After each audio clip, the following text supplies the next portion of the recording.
All the time when I work with people, they tell me usually within the first few days or so, oh my God, Lance, I finally understand why my gratitude practice was so hit or miss and I'm not able to do it as often as I would like. A lot of you are having a really hard time feeling grateful, even though you know logically you should feel grateful. You're like, oh my God, I've had such a great life. I've had such great experiences. I've been really lucky who I've met, who's been in my life, but I'm not feeling it. Here's the reason why.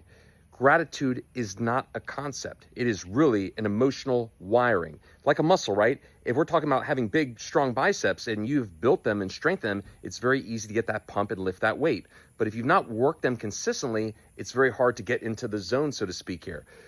Anybody can feel fucking grateful when they're in Disney World or Italy on vacation or you get a new promotion at work. That's not a big fucking deal. Most people live at the mercy or are completely dependent on the external world for their ability to feel powerful, grateful. They are really waiting for that next news. That's not a fucking skill. What you have to recognize is gratitude is not a concept. It is an emotional strength. It is a neurological network. It is emotional muscle. And you have to fucking build it. If you really have it, you shouldn't have to be dependent on what's going on fucking today. You should literally be able to sit in your fucking house and just sit and with a smile on your face say, wow, I just feel fucking good. And by the way, that's the greatest reason to feel gratitude. Feeling gratitude simply because you can. Damn, that's a good reason to smile today.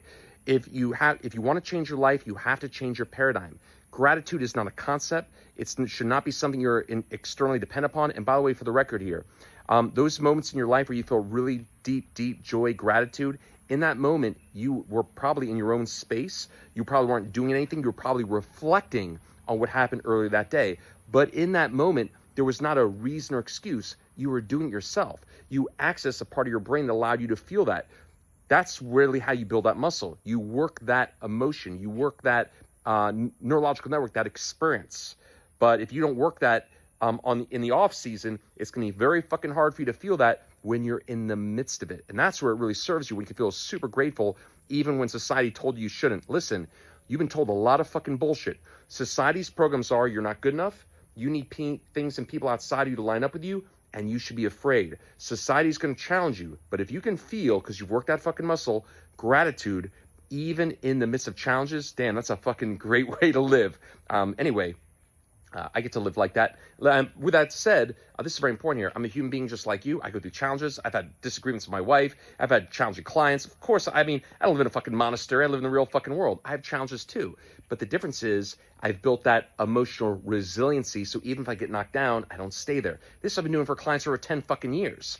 Most people have no fucking clue how great they're supposed to feel. But at least you understand that's how you would create it. You would have to understand that's what it really is. It's a muscle. You have to build it. So you build in the off season, you get to feel it when you're in the championship round, so to speak here. Anyway, have a great day. Speak soon. Hopefully sooner rather than later.